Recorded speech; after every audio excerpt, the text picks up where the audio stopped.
Hello friends, here's a quick recipe for some chewy, delicious, almost caramelly vegan oatmeal raisin cookies.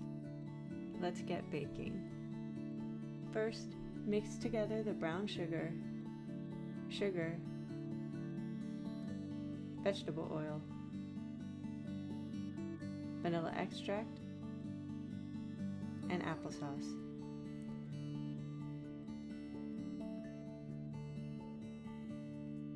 Add in the flour and baking soda. Scraping the bottom of the bowl, mix until almost completely combined.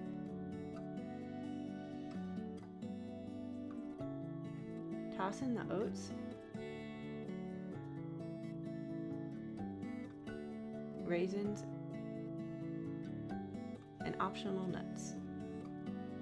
Mix until everything is well combined.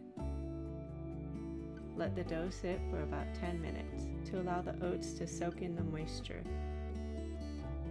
Use an ice cream scoop to make even little balls onto your baking sheet.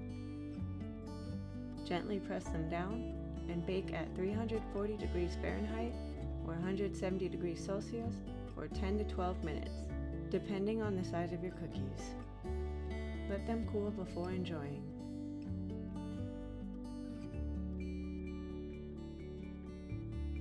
Thank you for watching this video.